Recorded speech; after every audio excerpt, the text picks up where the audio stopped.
Alors on compare, on prend, on teste, on utilise. Puis on jette, on remplace et on amasse. Pas seulement les choses, les personnes aussi. Nos relations amoureuses et sexuelles sont à l'image de la société de consommation dans laquelle nous avons grandi. Pourtant, nous voulons être aimés. Être aimés durablement, être aimés pour ce que nous sommes. C'est notre désir le plus profond. Alors pourquoi y renoncer puisque c'est possible de le réaliser? Je suis Thérèse, la cofondatrice de SEM, et vous écoutez Love Care, le podcast de l'amour durable. Il aime ses enfants, les trésors français, les paysages, la gastronomie, les vins, l'architecture. Il aime les sports de combat, les déserts, la solitude. Il aime les gens francs, honnêtes, cash. Bonjour François Bert. Bonjour Thérèse. Je suis ravie de pouvoir converser avec toi dans le cadre de ce podcast parce que je voulais d'abord te remercier, François, d'avoir accepté de nous offrir une masterclass produite par SEM sur la question du discernement, sur les choix à prendre, ou comment est-ce qu'on prend une décision, et puis on l'a appliqué dans le domaine amoureux. Merci d'avoir accepté cette aventure avec nous. Merci de l'avoir proposé. Je suis ravi de partager ça avec vous. Et alors, je voudrais qu'on puisse ensemble découvrir à la fois ton travail, ton approche et puis ton intérêt pour cette question du discernement. D'abord, comment est-ce que tu définirais ce mot discernement? Ça veut dire quoi? Alors, vaste sujet, vaste programme. Ma manière de définir le discernement, elle est de deux façons. Dans ce que ça produit, c'est l'art de donner aux choses la portée qu'elles méritent. Comment on fait en sorte que chaque chose puisse trouver sa place dans sa vie. Et en termes de fonctionnement, si on se met vraiment dans le mécanisme intérieur, le discernement, pour moi, c'est de l'écoute accumulée jusqu'à l'évidence. C'est le travail de l'évidence. On t'a proposé de faire cette masterclass sur le discernement parce que François, t'as fondé une école du discernement. Alors moi, j'étais émerveillée par ce projet. Est-ce que tu peux simplement expliquer comment est-ce que tu en es venu à fonder une école du discernement? L'histoire, c'est intéressant de le poser, c'est que je pense que très vite, dans ma vie, je suis tombé sur des accidents. On pourra en parler. C'est-à-dire que, et même au niveau justement de mon couple, je suis tombé sur des accidents et les choses ne sont pas passées comme je le voulais. J'avais tout mis en œuvre pourtant pour cela. Je me suis battu comme un forcené et j'ai été obligé de prendre une décision très difficile, qui était celle du divorce, et continuer à vivre avec et continuer à me construire derrière. Et j'assume à 100% ce choix, même s'il a été difficile. Et, et en fait, très vite, que ce que j'ai vécu au niveau personnel, comme ce que j'ai vécu aussi au niveau professionnel, puisque j'ai commencé en étant officier de carrière saint-cyrien, officier à la Légion étrangère dans un régiment parachutiste. Là aussi, j'ai dû faire des choix, en dépit de cette possibilité de carrière que j'avais qui puisse durer de manière linéaire, d'aller ailleurs et d'aller avoir une fécondité ailleurs. Comme si j'avais formulé ça un peu comme ça en disant les épreuves ne sont pas des murs, mais des mains délicates qui nous emmènent, malgré nos entêtements, vers notre juste chemin. Et voilà, ça a été un peu... Je suis passé par plein de phases difficiles, mais pour aller droit au but sur votre question, j'ai été obligé, très tôt, de devoir trouver des solutions à des situations qui étaient inscrites nulle part, dans lesquelles il fallait bien trouver un débouché de vie, un débouché de fécondité. Il ne s'agissait pas de rester justement dans un cadre confortable au risque d'être tordu pour pouvoir juste justifier d'être dans la bonne case. Il fallait bien être capable de voir un débouché nouveau, de voir un chemin nouveau. Et donc, il a fallu que je descende dans mon intériorité, indépendamment de toutes les bousculements, les pressions, les jugements sociaux, pour faire ce pas majeur dont la moisson serait différée. Donc, le discernement, en fait, ça a été une des grandes confrontations de ma vie, une grande convocation de ma vie.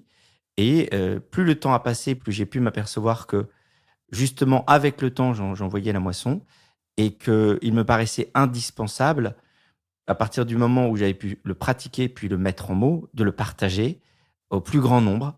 Parce qu'au final, plus on avance dans la vie, plus on s'aperçoit que voilà, c'est pas dans les livres qu'on aura la réponse à nos problèmes, mais c'est bien dans une capacité intérieure de clairvoyance. Je te remercie François d'avoir eu le courage de te remettre en question sur la façon dont tu as posé à l'époque tes choix, parce que tu nous offres aujourd'hui une masterclass exceptionnelle. Alors j'ai déjà eu l'occasion de la suivre, elle est disponible sur le site internet de SEM, et si c'est la première que nous avons choisi de produire, c'est pas un hasard. Chez SEM, nous soutenons l'amour durable. Et l'amour durable, ça ne signifie pas durer pour durer, rester ensemble coûte que coûte. Absolument pas. L'amour durable, c'est une relation qui s'épanouit dans la quête de solidité, de stabilité, d'équilibre, de sérénité.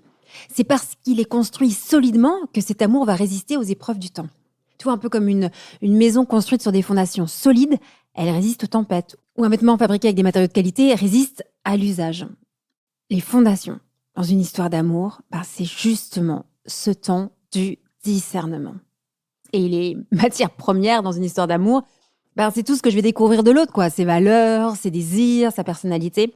Et voilà pourquoi on a décidé d'ouvrir notre programme de formation avec cette première question.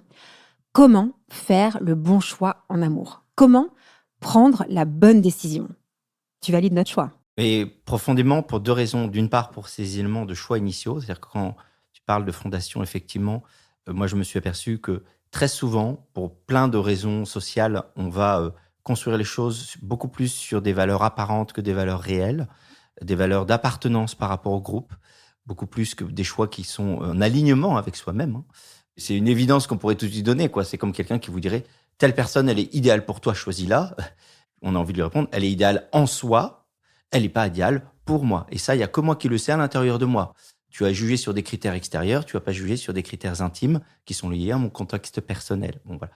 Donc déjà, ça me parle sur cette question de la fondation initiale, qui est effectivement souvent qui a l'apparence d'une solidité alors que c'est un colosse au pied d'argile.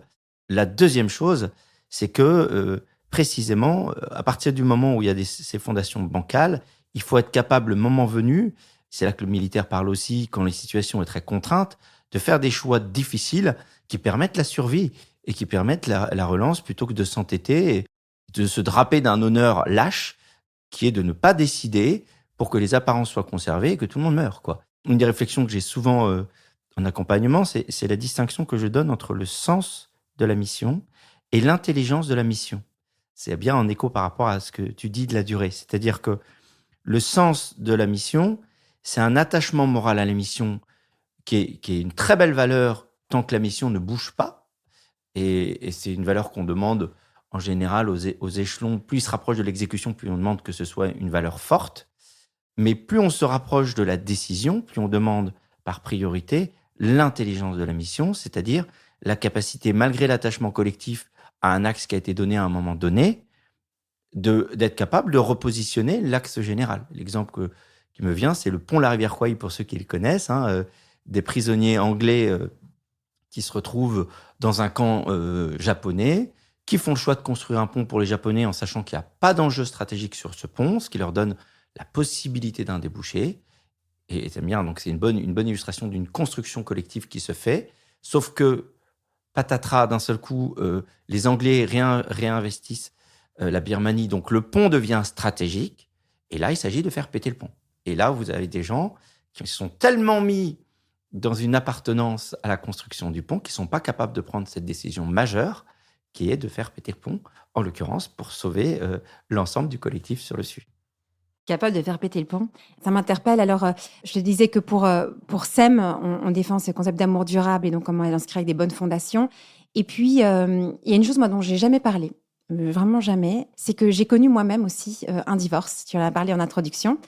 Alors, ça peut sembler surprenant que lors de ce podcast, on parle d'amour et on est deux personnes divorcées à en parler. Mais justement, si j'ai voulu m'investir dans SEM, si j'ai voulu que la première masterclass soit celle du discernement, c'est parce que, justement, ça fait aussi écho à mon histoire. Si j'ai j'ai pris la décision à un moment de faire péter le pont, comme tu dis, c'est-à-dire de décider d'arrêter un mariage. C'est parce qu'en fait, à la base, quand on a décidé de se marier, il y avait un mauvais, très mauvais, extrêmement mauvais discernement. C'est-à-dire qu'on a construit une maison qui avait de la gueule, hein, qui était belle, une magnifique baraque, avec 3 magnifiques enfants, avec des magnifiques projets, avec des personnalités hautes en couleurs, très belles. mais avec des fondations en sable, des fondations extrêmement fragiles. Et dans cette maison magnifique, on s'y sentait pas bien parce que nous, on savait qu'il y avait un défaut de construction. Et tu sais, comme quand on veut vendre une maison et on sait qu'il y a un défaut de construction, on va masquer les défauts pour que surtout personne ne les voit. Donc, on mettait beaucoup d'énergie à masquer les défauts au lieu d'aller les réparer à l'origine. Et finalement, on a construit cette maison avec plusieurs étages. Et à un moment, elle était extrêmement fragile. À chaque coup de vent, on pensait que tout allait s'écrouler. Et à chaque fois, on est revenu sur ces fondations qui ont été mal posées. Bon, il se fait aussi que je me suis mariée extrêmement jeune. J'avais 19 ans, mais c'est pas juste une justification. Mais ça aussi explique qu'il y avait le temps du discernement qui n'a pas été bien établi et que ça a conduit à un divorce des années plus tard. Et le divorce, moi, j'en souffre tous les jours. Ça me reste la blessure de ma vie. C'est d'une douleur, voilà, je n'arrive pas à la cicatriser pleinement. Je pense que je vivrai toute ma vie avec cette douleur. Et le divorce, je le souhaite pas à mon pire ennemi. Je souhaite pas à mon pire ennemi de divorcer. C'est terrible, parce que tu vois, quand tu dis on va péter le pont, à un moment, il faut, parfois dans certaines situations, arrêter une relation qui n'est pas bonne, c'est-à-dire une relation qui nous entraîne vers quelque chose de mortifère, de triste, qui nous étouffe, mais ce n'est pas quelque chose que l'on désire au départ. Donc, on ne souhaite à personne d'arriver à cette décision-là. Et c'est pour cette raison que j'ai vraiment envie de proposer des solutions comme ta masterclass, pour accompagner le plus de personnes possible à prendre le temps de la décision. Tu vois, je ne sais pas si ça fait écho aussi chez toi, mais Énormément, ce que j'avais envie de et ce partager. que je trouve très émouvant, c'est justement de se rejoindre dans ce projet sur la volonté, plutôt que de, comment dire, soit de se draper sur sa position, soit de s'éloigner de ceux qui vivent un bonheur en disant, ben, pour moi c'est foutu, etc. C'est de tirer parti de nos propres trébuchements, de nos propres difficultés, pour en faire un trésor pour les autres, en fait. Hein. Je pense que il y a une fécondité profonde à aller justement dans ces lieux d'erreur. C'est une image que j'ai donnée récemment à quelqu'un. Quand tu vas apprendre l'anglais, vaut mieux choisir un professeur anglais ou un professeur étranger. La première tendance, bah oui, un professeur anglais. Bah non, en fait, il vaut beaucoup mieux un professeur étranger.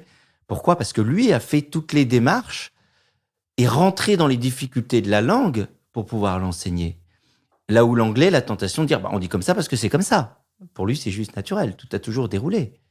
Donc, là où un professeur étranger, voilà, encore une fois, c'est parce qu'il sera passé par les difficultés qu'il aura en lui une expérimentation des lieux, une capacité à simplifier les problèmes parce qu'il aura fait cet effort pédagogique pour y arriver, etc. Et donc, je trouve ça très beau, au contraire. Et je pense d'ailleurs que dans toutes les institutions qui préparent au mariage, devrait y avoir une obligation de présence de divorcés. Parce que ce sont précisément des rescapés qui peuvent protéger les autres. Enfin, quand on va, je vais rester sur des thématiques guerrières, mais quand on va sur un théâtre d'opération, on va pas juste interroger ceux pour lesquels tout a déroulé. On va précisément débriefer, faire des rétextes, comme on dit, des retours d'expérience de gens qui se sont trouvés dans des situations compliquées, de gens qui ont failli y passer.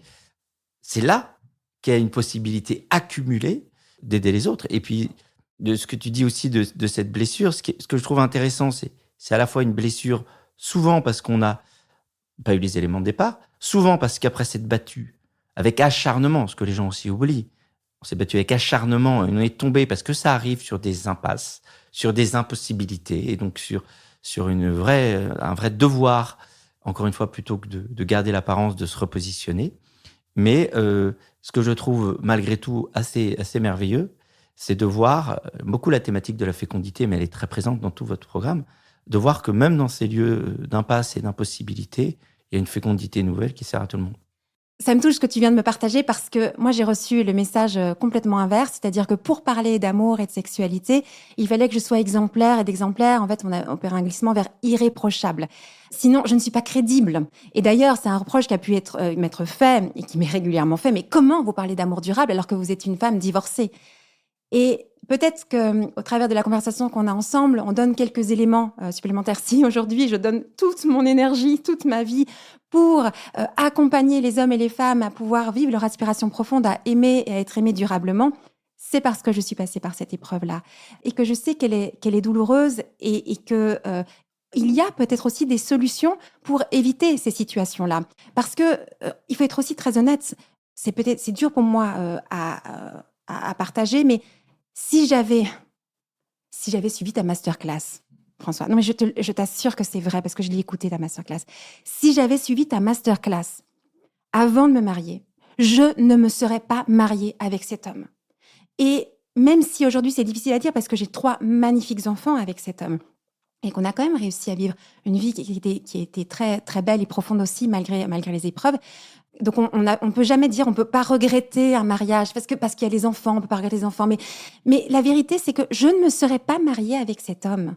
Et si j'avais eu des clés de discernement, et à ce moment-là, dans mon histoire, les personnes qui m'ont entourée, les personnes qui m'ont accompagnée, n'étaient pas du tout éclairées. Et quand je partageais certaines situations de ma relation, ils me disaient « Oh non, c'est pas un problème ça, mais non, marie-toi quand même ». Alors que objectivement, il y avait des vrais problèmes qui auraient pu être vus avant. C'est pour ça que j'avais envie d'aborder ce sujet-là qui me tient vraiment à cœur et peut-être que d'une certaine façon, pour être totalement transparente avec tous, c'est que c'est aussi une façon de réparer quelque chose dans mon histoire que d'offrir ces masterclass. C'est aussi une façon de réparer quelque chose dans mon histoire que de travailler pour SEM. C'est d'en faire effectivement une fécondité. C'est peut-être une façon de s'en sortir quand on souffre. C'est ce que j'avais envie de te dire par rapport à la masterclass que tu proposes parce que tu vas vraiment donner des clés. Est-ce que tu as remarqué comme moi que finalement, peu de personnes nous aidaient à bien discerner? Oui, mais en fait, c'est très juste de l'aborder comme cela. C'est-à-dire que moi, c'était un constat aussi que j'ai cessé de poser au fur et à mesure de ma formation, même au niveau militaire, et pareil, même au niveau professionnel. Maintenant, j'accompagne beaucoup de dirigeants. C'est de voir à quel point on est environné de savoir, mais qu'on ne nous donne pas les clés pour transformer ce savoir en une possibilité de choix. C'est une formule que j'ai, c'est pas parce qu'on a plus d'ingrédients qu'on fait une meilleure recette. On peut avoir tous les ingrédients de la terre et jamais savoir cuisiner. Donc le vrai sujet, c'est ça, c'est cette intelligence de l'ingrédient et du moment qui fait qu'on cuisine bien de la bonne façon. Et c'est en ça qu'il y aurait pour moi, en tout cas c'est vers quoi je pousse, un vrai devoir, une vraie nécessité d'investir ce champ majeur. Enfin, quand on voit énormément de scandales qui sortent aujourd'hui à pas mal de niveaux, dans la vie, encore une fois, dans la vie politique, dans la vie des entreprises, dans la vie religieuse, vous dites à chaque échelon, il y a un manque patent de discernement, un manque patent d'appréciation des choses. Et oui, je pense que c'est indispensable de surinvestir cet endroit qui est le point de passage obligé de la vie. Il suffit pas d'avoir une tête bien faite. Moi, quand je me suis engagée, j'avais une tête très bien faite. J'avais énormément réfléchi. Je m'étais énormément formée sur les questions d'amour. Et c'est comme si tout était dans ma tête. J'avais une belle intelligence. Mais c'était pas passé dans ces questions du discernement. Est-ce que tu pourrais en dire plus sur cette différence entre ce savoir? On peut savoir beaucoup de choses sur l'amour, la sexualité, sur le couple, et pourtant manquer de discernement. Oui, mais j'ai 2 images là-dessus. C'est savoir tout sur tout, c'est une ambition de dictionnaire. Voilà. Donc, c'est quelqu'un, on pose la question, il répond quelque chose de déjà su. C'est une logique de certitude. Et c'est pas du tout une logique de discernement. C'est une logique de savoir, c'est une logique de raisonnement, à la limite. Et donc, pour moi, cette première image qui est très intéressante, c'est de voir comment le savoir, encore une fois, n'a pas la case connexion. On peut dire que le savoir est un logiciel, le discernement est le Wi-Fi qui lui donne une portée précise dans un contexte particulier. Et donc, voilà, c'est du savoir sans connexion. Et du savoir sans connexion, il est à côté de la plaque. L'autre idée, mais qui est un peu en écho là-dessus, que je développe beaucoup dans la masterclass, c'est de dire le raisonnement dit ce qui est bon en soi. Le discernement dit ce qui est bon maintenant pour moi. Ça change tout. Et comment est-ce qu'on fait pour apprendre à bien discerner? Alors, l'idée, c'est d'abord de se connaître, parce qu'on a un rapport naturel au discernement qui n'est pas le même. C'est tout le travail que j'ai fait sur les personnalités, c'est-à-dire qu'il y a des chefs naturels, qu'on le veuille ou non, des gens qui auraient besoin de s'en convaincre, donc aller voir la politique et voir, voilà, on a beaucoup de ventes et de savoir accumulé, mais il n'y a pas beaucoup de discernement. Donc d'abord se connaître pour savoir son biais là-dessus. Et après, le point clé, je développe beaucoup d'éléments dans la masterclass là-dessus, mais le point clé pour moi, c'est vraiment le travail de l'écoute. Et de l'écoute intérieure. C'est-à-dire que, pareil, tous vos conseillers vont vous donner de la donnée brute qu'il ne s'agit pas de transformer en synthèse, mais en discernement. La synthèse ou le consensus, c'est la volonté d'une sorte de péréquation, de points moyens pour satisfaire tout le monde, et donc d'être capable potentiellement d'être d'accord, mais à côté de la plaque, de trouver un point central qui est complètement à côté du sujet. Là où l'écoute, là aussi on y reviendra, c'est vraiment le fait de laisser revenir l'évidence à l'intérieur de soi.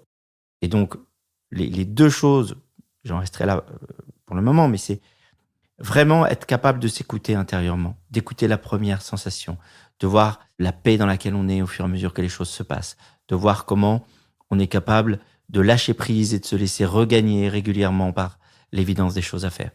Et la deuxième chose, c'est pour moi, c'est pas pour rien que j'ai dit que j'aimais la solitude, même si je n'aime pas que la solitude, c'est qu'on ne peut rien faire de durable si on n'a pas une possibilité d'apprivoiser sa solitude. Je pense beaucoup aux jeunes qui nous écoutent et auxquels souvent je pose la question de la solitude et qui me répondent en croyant avoir la bonne réponse. Rassurez-vous, pour moi, je sais très bien, je la gère, la solitude, je n'y suis jamais confronté. Je ne suis jamais seul. J'ai toujours quelque chose, j'ai toujours quelqu'un, j'ai toujours quelque chose à faire.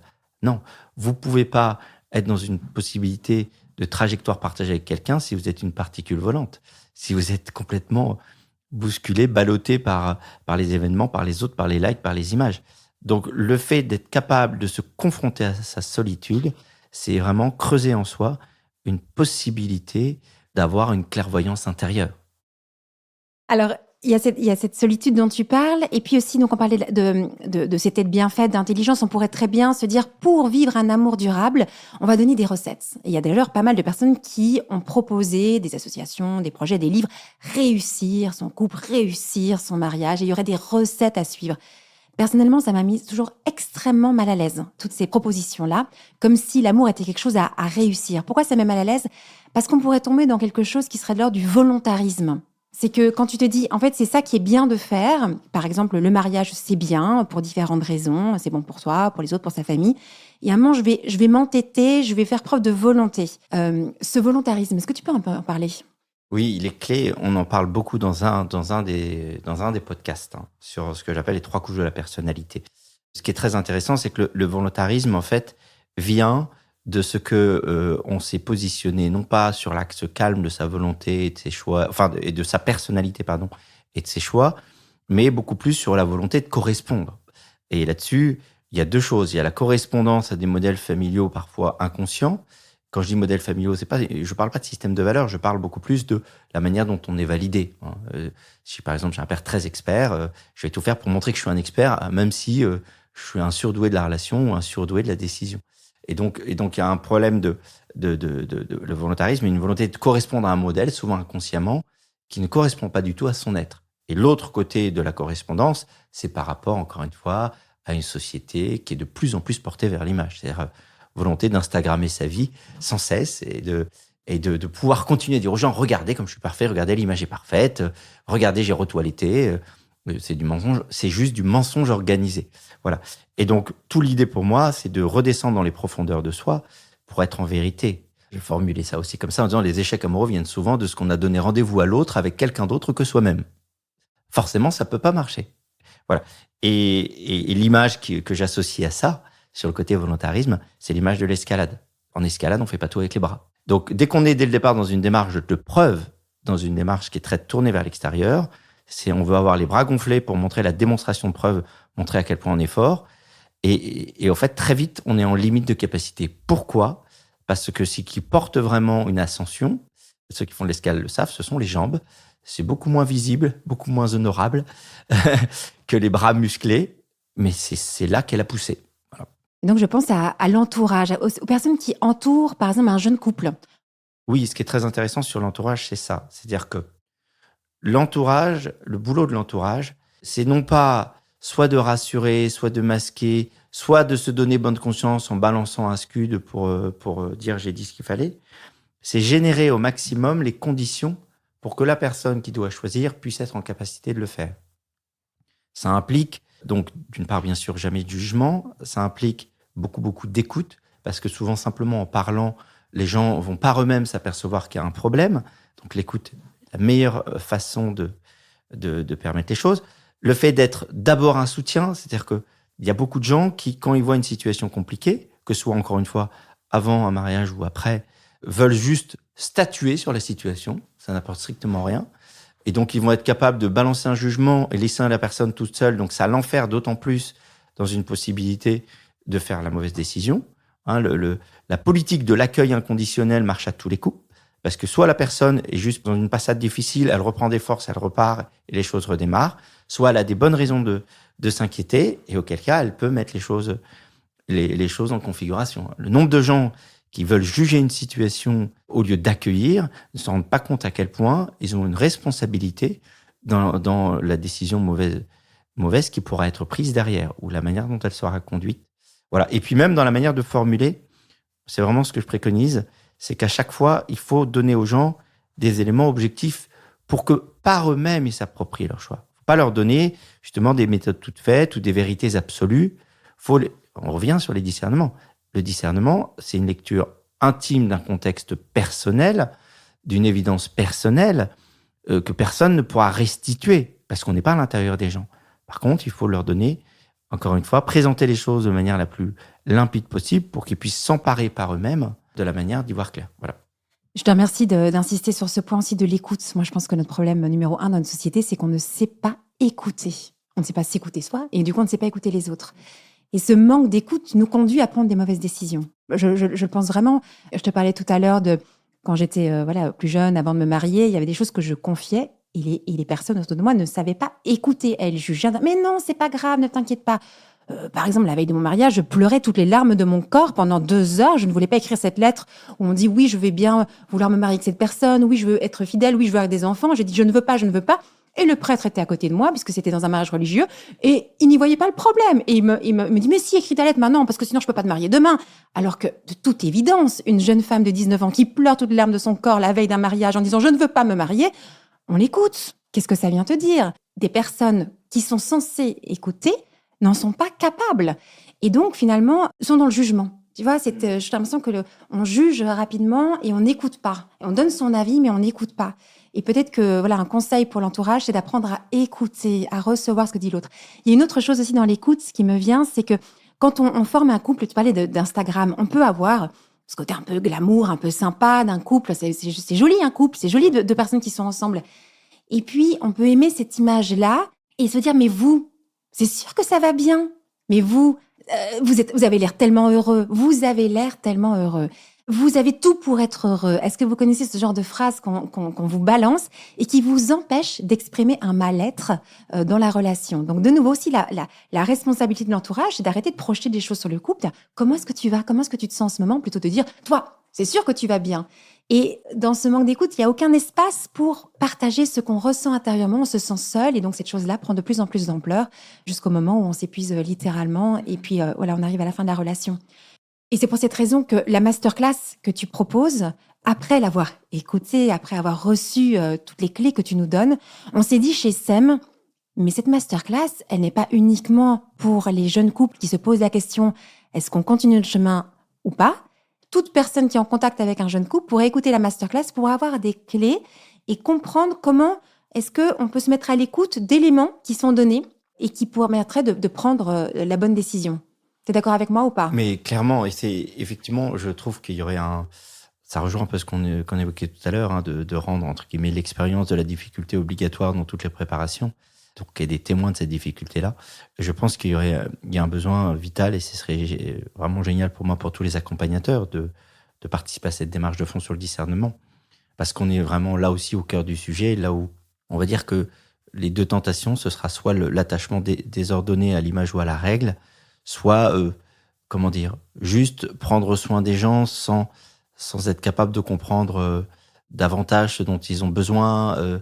Il y a une différence, entre guillemets, si j'ose dire, entre juste donner des forces à quelqu'un pour qu'il retourne dans la fournaise ou être capable, justement, par une qualité d'écoute, de voir qu'il ne s'agit pas de renforcer quelqu'un qui se mure dans une situation destructrice, mais d'abord de l'équiper pour qu'il s'en retire. Voilà. Souvent, c'est un peu, c'est pas grave, retourne-y, je te donne des forces, tu vas droit au carton, mais c'est pas grave. C'est là qu'on articule le soin donné de la clairvoyance, l'écoute pure des gens, de l'écoute aussi des situations.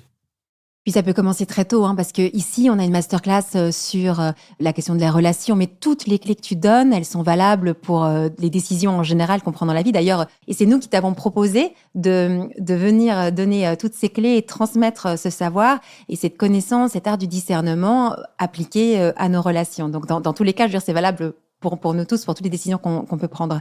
François, tu sais que j'ai toujours énormément de plaisir à converser avec toi sur cette question du discernement qui est un fil rouge dans ta vie et dans la mienne aussi. C'est notre point commun. C'est comme ça qu'on s'est retrouvés à vous proposer aujourd'hui cette masterclass pour SEM. Si on devait peut-être juste s'arrêter sur une chose que tu as découverte ces dernières années et que tu voudrais transmettre à celles et ceux qui nous écoutent, quelque chose que que tu voudrais leur partager. Oui, ce que j'aimerais sans doute leur partager, c'est ça, c'est que le discernement, en somme, c'est l'écoute de la réalité dans sa complexité. Et la réalité demeure là où la raison, l'apparence, l'image, l'imagination passent. Tandis que la réalité revient comme une marée d'évidence, calme, souveraine. Elle s'impose à vous, presque malgré vous, et que donc, à partir du moment où vous vous mettrez dans une configuration d'écoute réelle, ayez cette sérénité de ce que j'appelle un peu la moisson différée. C'est-à-dire que plus vous vous accrochez aux choses, plus vous voulez à tout prix que les choses vivent plus parce que il y a la pression extérieure, parce que c'est votre configuration mentale, et plus vous allez vous retrouver dans une situation inextricable. Plus vous lâchez prise, plus les choses, d'ailleurs, quelle que soit l'orientation, que ce soit pour demeurer ou que ce soit pour prendre des choix difficiles, les choses reviendront, s'installeront en vous. Rien ne pourra remplacer cette force intérieure de l'accueil et de l'écoute de l'évidence. L'écoute de l'évidence. Moi, je repars avec vraiment cela. Et je te remercie infiniment pour cette masterclass qui est magnifique, que je recommande à tout le monde. Et moi-même qui suis sur ces sujets-là, j'ai appris vraiment énormément de choses nouvelles. Donc, merci beaucoup, François, pour ta générosité. Et merci pour cette conversation aussi. Pour la première fois, on a pu parler l'un et l'autre de situations très personnelles, mais pour servir celles et ceux qui nous écoutent, pour leur permettre de vivre un amour heureux, un amour durable, qu'on leur souhaite de tout notre cœur. Merci beaucoup, puis à très bientôt, je l'espère. Si vous désirez l'amour durable, retrouvez toutes les propositions de SEM sur notre site internet sem.co et sur nos réseaux sociaux Instagram et Facebook. Si vous êtes un professionnel du Love Care, rejoignez la communauté SEM. Et pour semer avec nous cette vision de l'amour, mettez un avis ou 5 étoiles sur votre plateforme d'écoute pour soutenir ce podcast, venez signer notre manifesto et surtout, parlez de SEM autour de vous. Parlez-en à vos amis, à vos familles, à vos collègues qui ont tant besoin d'être outillés et accompagnés pour vivre leur désir le plus profond, aimer et être aimés durablement. Ensemble, nous réussirons à opérer la révolution de l'amour.